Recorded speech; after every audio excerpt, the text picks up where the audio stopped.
how we look at most influencers, we think of from like the Instagram, the TikTok, the Facebook, Twitter, whatever model you want to call it, where they have a big audience, they have a big platform, but you go and look at what comes out of their mouth and you're just like, you don't know why you're saying this. You're being paid to say this. Versus what I've been noticing, the content that I interact with and I find is helpful is coming from subject matter experts. Initiating becoming a hiring machine sequence in 3, 2, 1.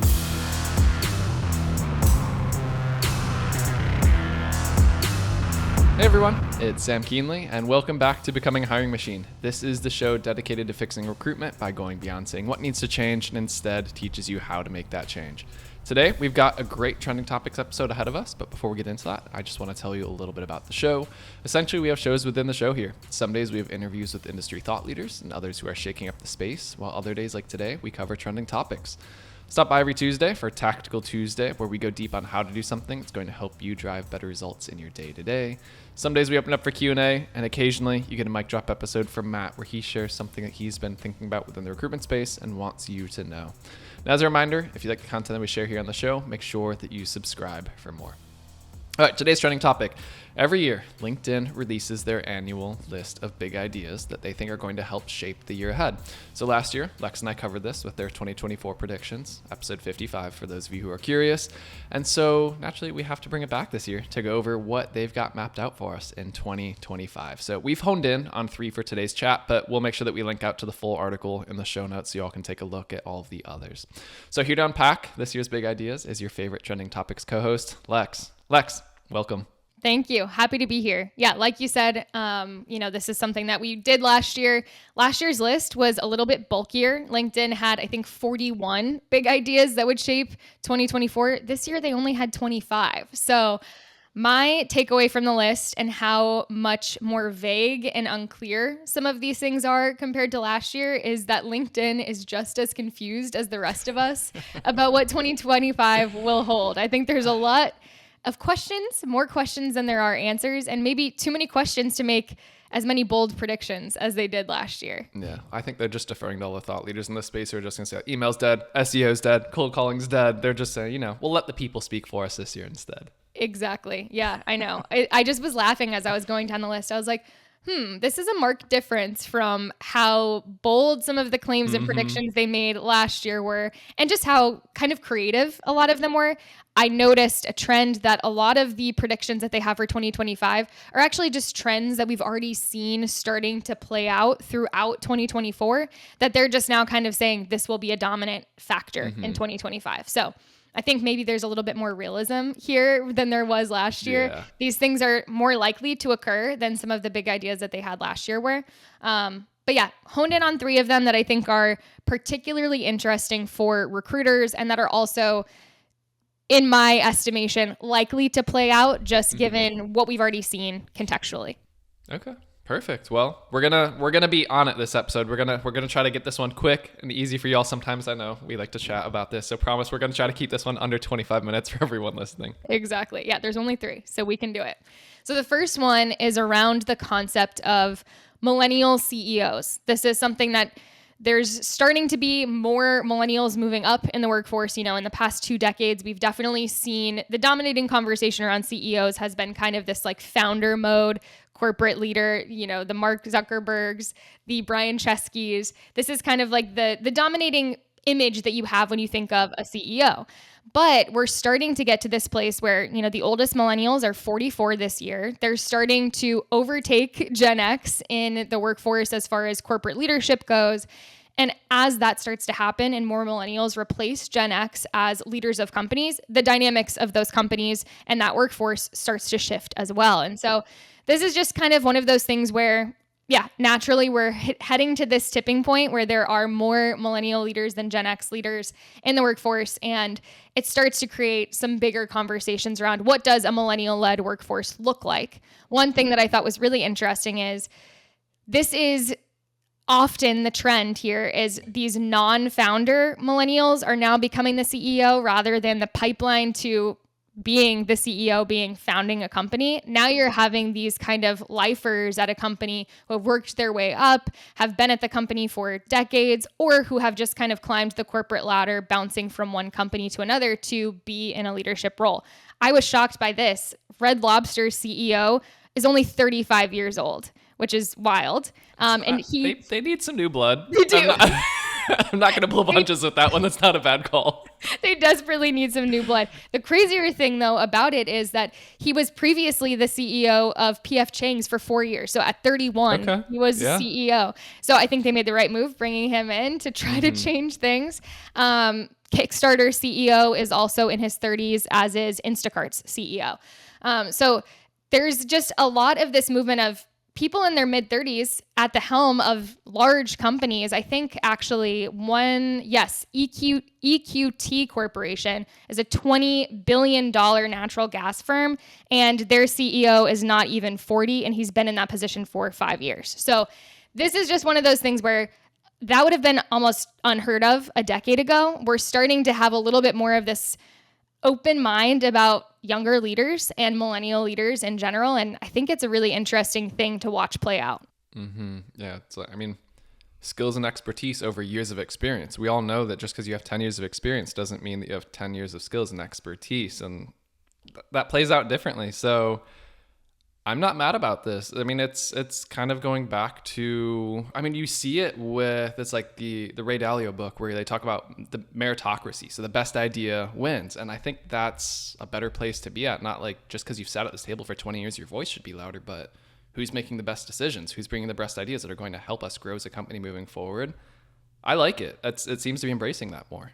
Yeah, and I think that there is this idea of millennials in general are very scrappy. They're willing to do what it takes to get to the top. It's the classic joke about millennials, I'm having heart surgery today, but I promise I'll respond to your email tomorrow.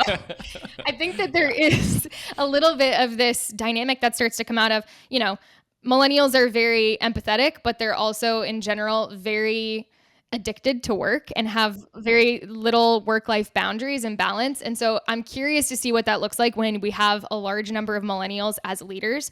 Are they going to create a new standard of work that is positive or negative? And what does the culture look like as a result of that? So I think that there are some interesting downstream implications here that will be interesting to watch play out. But I also think this is an interesting thing just in the sense of the idea of being a lifer at a company has been a kind of dying concept for a while now. And millennials were definitely one of the first groups to really break away from that concept and start to bounce around and become kind of job hoppers. And so I'm curious to see with that as well, the idea of hiring a leader for a company, it starts to become a little bit more open in terms of what are we looking for? How much does tenure at a previous company really matter to us? And what are the skills on a soft skills level that we really require from a leader? So I think that this starts to open the door to, especially for exec search, some of these bigger conversations around culture fit and just kind of leadership qualities in general in a millennial leader. Yeah. Well, this will be interesting. I can't wait to come back to this one 6 months, 12 months down the line and just see what we're finding. Because obviously, we're talking generalizations based on generations of groups. So take this with a grain of salt. Not every millennial is the same. Not every Gen Z is the same. But yeah, as more and more do come to the mix, what do those companies look like as they start to shape those out? All right. Yeah. I like that one. Okay, so the next one, this is a bigger, more zoomed out thing. The prediction here, or the bold claim for 2025, is that global growth will hinge on how we support workers. So basically, through a couple of studies, they've been able to determine that 50% of the decline in global growth in recent years has been due to a lack of productivity gains. And so this is something where we've seen there be an economic focus on almost just recovery from the pandemic, fighting inflation. We've had these big priorities that we've had to deal with. And so productivity and just kind of work in general has not been as much of a priority at a large scale. And so this is one of those things where we've seen that the economy is more resilient than we've given it credit for in the past, but we really need to focus in on work in general and how we can kind of capitalize on that resilience when it comes to growth. And so this is something that I think in 2025, it's fair to say that we've got a little bit more distance now from the pandemic and all of the, unprecedented changes that came out of that. And we're able to start thinking through, okay, what does the next phase of growth look like for us as a whole, as a global economy? And so I think that this is one where, again, there is a lot of different directions that this could go. This is something that none of us as individuals have a ton of control over, but it is something to be aware of and to be watching this trend play out. I think that one of the points that LinkedIn made was policymakers in 2025 and beyond will need to invest in reform, like reducing barriers to competition, cutting red tape, and especially doubling down on digitalization. And so I think that these things will have downstream impacts for recruiters, maybe not in the first half of 2025, but toward the end of 2025 and beyond. It's just honestly more of a continuation of the investments that we've seen starting to take place in the latter half of this year as far as time and priorities go, but that we've been a little bit distracted from over the past 5-ish years. Mm-hmm. I feel like this one needs to be discussed by people who like watch economic, like macroeconomics, microeconomics, and all that stuff. Like, I am not an economics person, but yeah, I mean, there's no such thing as a free lunch. That's the one thing I remember from economics. That is true. I remember, side note, my economics teacher, still remember, I love her to death. She did all of her supply and demand charts were orange juice and vodka. She was Eastern European. I loved her to death. She caught our attention. I will say that she knew her audience. So props to her on that. But yeah, I mean, we're starting to see some of this stuff with, Google's getting pressed down on, like airlines, and some of the major grocery chains aren't allowed to be merged like some of them want to. So it seems like they are starting to try to reduce barriers to competition. You're seeing in the tech space, at least in like MarTech, sales tech, you're starting to see these new smaller startups overtake these large incumbents. So I'm starting to see it from that side. But yeah, where that other balance part comes in is the rise of AI and what that means for some of those just task-based menial jobs. It used to would have been like, that would have been an easy job, like go hire 20 people for this. Now it's like, hey, you don't need that with this tool anymore. So yeah, I think this will be an interesting year to see how all of that, it's going to be much more than 1 year to see how it shakes out. But I think that course will start to become pretty well shown to us.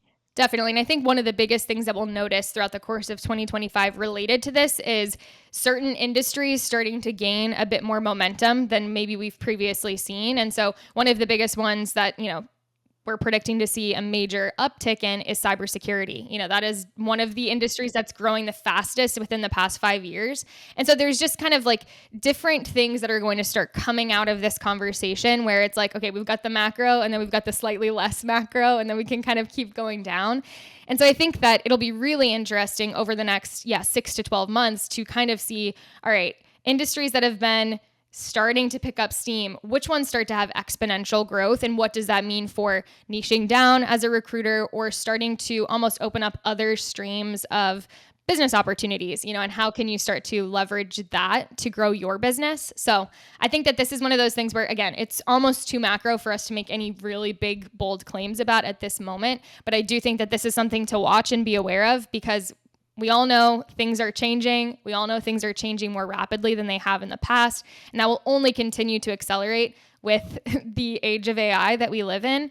And so having at least a little bit of a grasp on these macro trends and starting to analyze them and be clued into them, I think is important, because we have to be nimble. We have to be ready to ride these waves wherever they take us. And so having a little bit of an idea of, okay, what are the larger factors at play starts to help you have a little bit more of that approach. All right. So the final one, this is one that I think people will have mixed opinions about, and is one that is already fairly divisive. One of LinkedIn's big predictions for 2025 is that corporate employees will be the next wave of influencers. I almost feel like influencers is like a dirty word at this point. It's so pervasive and just, it's all we hear about. LinkedIn has started to become definitely like an influencer heavy place. And so I think that it's almost inescapable at this point. This is probably not a new concept to anyone listening to this. This conversation has been going on for a while, but basically the idea here from LinkedIn's perspective is that companies will start needing to almost factor in whether or not an employee can be an influencer for them as part of their hiring process in 2025 and beyond, because especially Gen Z employees are looking for opportunities to almost diversify their role within a company and their earning potential within a company. And so it almost is like hybrid roles of I'm an influencer and also a X or Y, whatever their core actual like business value driving function is. So I don't know. This is one where I have a lot of thoughts. I don't know. I'm curious to hear what you think about this one before I put my foot in my mouth. As you said, there's going to be a lot of opinions on this one. So first thing I'll always say is look at where this report is coming from. Look at what they sell at the end of the day. Look at the rise of thought leader ads. Look at the rise of other things that they monetize. So again, take this with a grain of salt and looking where it's coming from. Those who sell the panic sell the pill. That said, I do think there's legs to this. So we can look at it from a couple different ways. One is when you have someone, regardless of if they're an influencer, whatever you want to call them, but if you have someone who's well-known at a company, typically this is like a founder, this is someone high up in leadership, but you look at them in terms of they attract talent to your organization, and they also probably attract a set of prospects to your organization who want to become customers because they trust this person, they've developed the credibility with them. So like you said, it's kind of a dirty word for something that's similar. It's gone a little bit further deeper into the ranks where it no longer has to be the CEO, the face of the company, the exec, but it can be your everyday individual contributor who's able to do this. So even on the sales side, if you go back 30, 40 years, you used to bring a sales rep over from another company because they had a book of business that you wanted. So you're attracting like their audience. And that's kind of what this new day and age of influencers is. What's their audience? Is that the people that you want to sell to? This is another distribution channel to look at. So I'm obviously looking at this from the lens of a marketer because, hey, hi, that's what you and I do here, Lex. How big this wave is, I think that's going to vary industry to industry, company size to company size, and market to market, because like we were just talking about like IT security, like they look at anyone that you call an influencer as like, if you just called yourself an influencer, you have zero credibility in my eyes, to like go to the opposite end of the spectrum with marketers. And we're just like, oh my God, you're such a smart person. I have to do exactly what you say.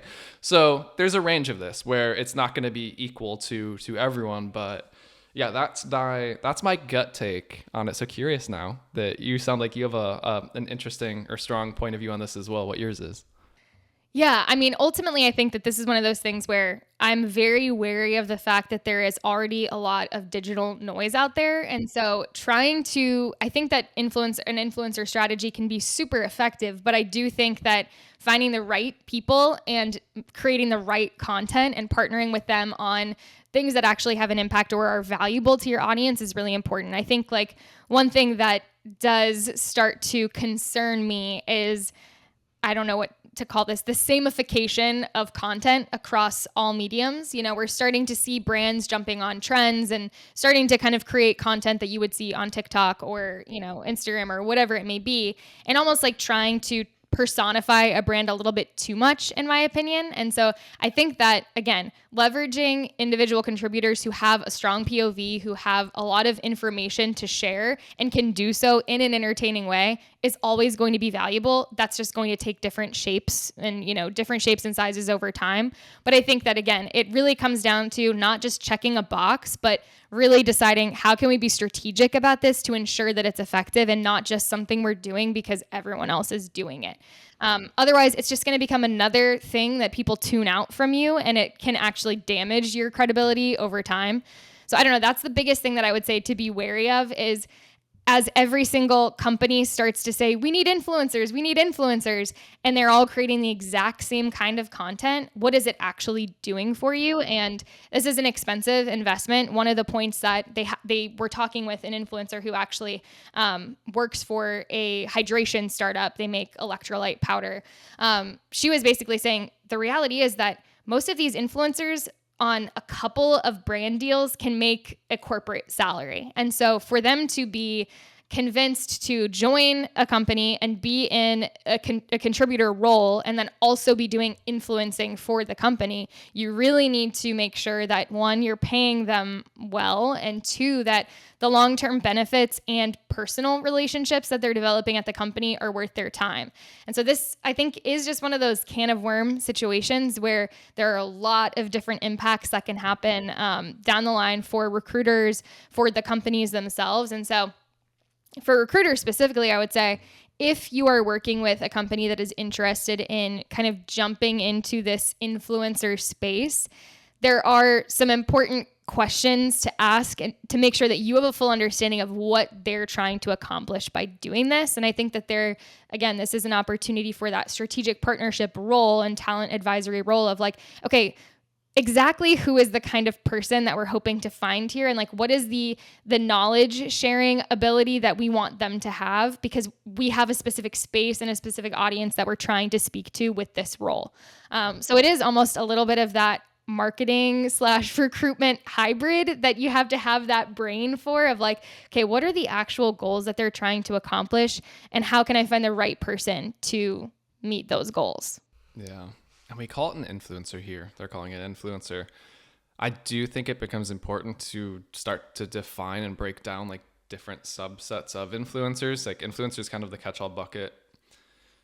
How we look at most influencers, we think of from like the Instagram, the TikTok, the Facebook, Twitter, whatever model you want to call it, where they have a big audience, they have a big platform, but you go and look at what comes out of their mouth and you're just like, you don't know why you're saying this. You're being paid to say this. It's like when you see the athlete talking about some perfume brand, right? It's like, yeah, your face that I recognize, but you probably don't know like what went into making that. Versus what I've been noticing, the content that I interact with and I find is helpful is coming from subject matter experts. And so this is where I think a delineation becomes interesting, because people are probably thinking like, great, I have to hire influencers for our company. It's like, no, usually each company is so unique, and then you add in the complexities of their product or services, their segments that they serve or anything else, and you almost have to be there to gain that knowledge, and it comes over time. So where I see this growing is empowering internal subject matter experts who may not have previously wanted to have a microphone in front of their face, may not want to be active on LinkedIn, but whether that's partnering with services providers, whether that's internal like marketing teams helping them, whether it's I don't know, anything. Like you as a talent advisor, you could come in and help with some of this, but that's the side that I'm more bullish on, because they have the credibility of the market, and that's what you need at the end of the day. You don't just need a megaphone to yell at a bunch of people, but it's the trust side, as you were saying. Like there's gonna be more noise than ever. You're not gonna stand out by yelling louder than everyone else. You're gonna stand out by like, oh, that's actually a voice that makes sense. Like that's what's going to attract the talent that you want moving forward, the prospects to come into your business. Like I think that's a small but important delineation that we should all keep in mind here. 100,000,000%. I'll just retweet everything you just said. Yeah, I think that, those internal subject matter experts are really powerful to leverage. And then also the super users or, the customers, the clients that you're engaging with, like you likely have a relationship that is kind of an influencer type relationship already. And I think it's more so just figuring out how can I leverage this? It's a little bit more authentic that way. I think that's my concern, is when people start seeking out someone specifically for the role of influencer, it starts to be like a little bit weird and ethically blurry.